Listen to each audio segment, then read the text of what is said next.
আসসালামু আলাইকুম, welcome back to my channel Fauzia's mom. Fauzia's mom আজকে আবারও হাজির হয়ে গিয়েছি আপনাদের সামনে নতুন একটা রেসিপি নিয়ে। আর সেটা হচ্ছে চাল কুমড়ার পায়েস বা চাল কুমড়ার সেমাই, আপনারা যেটাই বলেন না কেন ঠিক সেটাই। আর এটা কীভাবে করেছি আমি দেখিয়ে দিচ্ছি। তো চাল কুমড়ার পায়েসটা করার জন্য প্রথমে আমি এখানে একটা পাকা চাল কুমড়া নিয়েছি। আর চাল কুমড়াটা পাকা সেটা বোঝার উপায় হচ্ছে উপর থেকে সাদা সাদা পাউডারের মতো থাকে।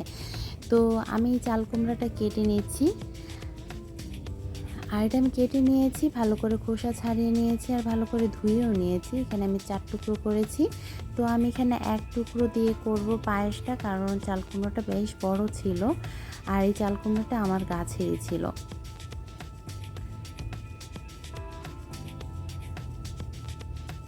তো আমি একটা টুকরো নিয়েছি আর তার উপরে যে নরম অংশটা সেটা কেটে ফেলে দিচ্ছি। আর ফেলে দিয়ে আমি এটা কুচিয়ে নেব।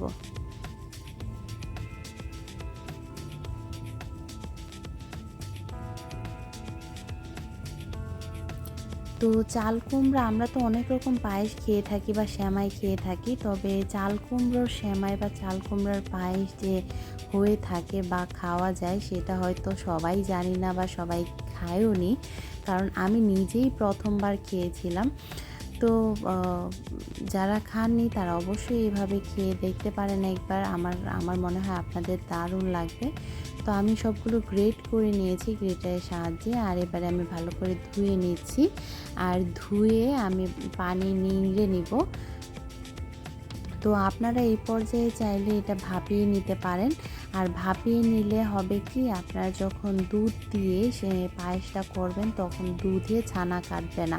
অনেক সময় চাল কুমড়ার টকের জন্য, পাকা চাল কুমড়ার কিছুটা টক থাকে, তার জন্য দুধটা দেওয়ার পর দুধে ছানা কেটে যায়। তো অনেক সময় দেখা যায় দুধের সেই ফ্লেভারটা পাওয়া যায় না বা দুধের সেই স্বাদটা পাওয়া যায় না বা দেখার সেই সৌন্দর্যটা পাওয়া যায় না। তার জন্য আপনারা সেই ভাপিয়ে নিতে পারেন। আমি ভাপাইনি, তো আজকে আমি ভাপানো ছাড়াই করেছি। তো আমি এখানে ফ্রাই প্যান বসিয়েছি আর সেই ফ্রাই প্যানে 1 টেবিল চামচ ঘি দিয়ে দিচ্ছি। আর এই ঘিটা আমার নিজের তৈরি করা, কোনো রকম বাটাবাটি বা ব্লেন্ডার করার ঝামেলা ছাড়াই খুব সহজভাবে কীভাবে ঘি তৈরি করা যায় সেটার একটা ভিডিও আমার চ্যানেলে আপলোড দেওয়া আছে, আপনারা চাইলে দেখে নিতে পারেন। তাছাড়া আমি ডেসক্রিপশন বক্সে তার লিঙ্ক দিয়ে দেবো, আপনারা দেখে নিতে পারেন। তো আমি এখানে তেজপাতা, দারচিনি আর এলাচ দিয়ে দিচ্ছি ভালো একটা ফ্লেভারের জন্য। এবারে এগুলো দিয়ে আমি একটু ভেজে নিয়ে তারপর আমি সেই কুচানো চাল কুমড়োটা দিয়ে দিব। আর আবারও বলে দিচ্ছি, আপনারা চাল কুমড়োটাকে ভাপিয়ে নিতে পারেন। মানে 2 থেকে 3টা যখন বলক উঠে আসবে তখনই আপনারা নামিয়ে নিয়ে ভালো করে পানিটা নিংড়ে ফেলে দিয়ে তারপরে এভাবে ঘিয়ের মধ্যে ভেজে নেবেন। তো আমি সেটা করিনি, তাই আমি দেখাতে পারিনি। তো আমি এটা ভালো করে ঘিয়ের মধ্যে ভেজে নিচ্ছি। আর ঘিয়ের মধ্যে ভেজে নিলে হবে কি, আপনারা এইটার চাল কুমড়োর যে এক্সট্রা একটা ফ্লেভার থাকে সেই ফ্লেভারটা চলে যাবে। অনেকে সেই ফ্লেভারটা পছন্দ করে না, আর ভাপিয়ে নিলেও সেই ফ্লেভারটা চলে যায়। এবারে আমি কিছুক্ষণ ভেজে নিয়ে তারপর আমি এখানে দুধ দিয়ে দিচ্ছি 2 কাপ পরিমাণ। প্রথমে আমি 1 কাপ ব্যবহার করছি আর 1 কাপ পরে ব্যবহার করব। তো দুধে ছানা কেটে গেলে কিন্তু সেটা টেস্টটা একটু অন্যরকম পাওয়া যায় ঠিকই, তবে খেতে কিন্তু দারুণ লাগে। খেতে কিন্তু একদমই খারাপ লাগে না। আমি আবারও বলছি, আপনারা যদি দুধটা ঠিক রাখতে চান তাহলে অবশ্যই ভাপিয়ে নেবেন চাল কুমড়াটাকে, তাহলে কিন্তু আর ছানা কাটবে না। তো আমি এখানে 2 কাপ দুধ ব্যবহার করেছি। আর আমার টোটাল এখানে 1 কাপ চাল কুমড়া কোচানো ছিল পানি নিংড়ানোর পর।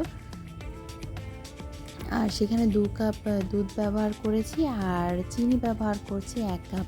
চিনির পরিমাণটা আপনারা আপনাদের ইচ্ছে মতো দিয়ে নেবেন। তো এখনও পর্যন্ত যারা আমার এই চ্যানেলটিকে সাবস্ক্রাইব করেনি, প্লিজ সাবস্ক্রাইব করে আমার পাশে থাকবেন, আমাকে সাপোর্ট দিবেন। এতে করে আমি সাপোর্ট পাবো, আমি অনুপ্রেরণা পাবো, আপনাদের জন্য নতুন নতুন রেসিপি নিয়ে আসতে পারবো। আর আপনাদের যদি কোনো রেসিপি দেখার ইচ্ছে থাকে আপনারা অবশ্যই কমেন্টস করে জানাতে পারেন, আমি আপনাদের দেখানোর চেষ্টা করব ইনশাল্লাহ। তো আমি এটা ফুটিয়ে নিয়েছি আর ফুটে উঠেছে, আমার চাল কুমড়োটাও খুব ভালো করে সেদ্ধও হয়ে গিয়েছে। এবারে আমি এখানে কুচানো নারকেল দিয়ে দিচ্ছি, আর নারকেলটা দিয়ে আমি একটু মিশিয়ে নিয়েছি।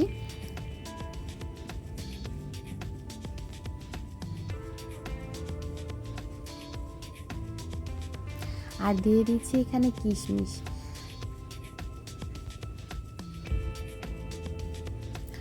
আর এই চাল কুমড়ার পায়েস বা সেমাই যেটাই বলেন না কেন, এটা কিন্তু কেউ খেয়ে বুঝতেই পারবে না যে এটা চাল কুমড়া দিয়ে করেছেন বা চাল কুমড়া দিয়ে করা হয়েছে। এটা একটু অন্যরকম একটা টেস্ট আর অন্যরকম একটা রেসিপি।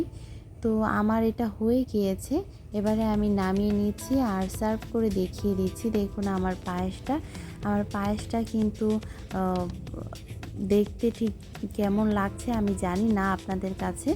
তো তবে আমার কাছে এটা দারুণ লেগেছে, খেতেও কিন্তু খুবই ভালো লেগেছিল। আপনারা একবার ট্রাই করে দেখতে পারেন, আশা করছি আপনাদের কাছেও খুব ভালো লাগবে। আর যদি ভালো লেগে থাকে প্লিজ লাইক কমেন্ট শেয়ার করতে ভুলবেন না। আর যাওয়ার আগে প্লিজ চ্যানেলটি সাবস্ক্রাইব করে যাবেন, পাশে থাকা বেল আইকনটি ক্লিক করে দিবেন।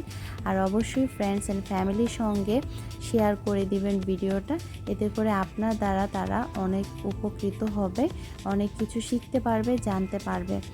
তো আমি এর উপরে খেজুর আর চেরি দিয়ে গার্নিশ করে নিয়েছি। আপনারা আপনাদের পছন্দ মতো ফ্রুটস দিয়ে গার্নিশ করতে পারেন, আর এর মধ্যে বাদামও দিতে পারেন, আমি বাদামটা দিইনি।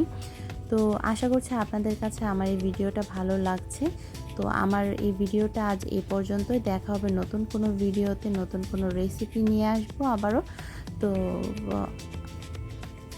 এতক্ষণ আমার এই ভিডিওটা দেখার জন্য ধন্যবাদ সবাইকে, ভালো থাকবেন সবাই।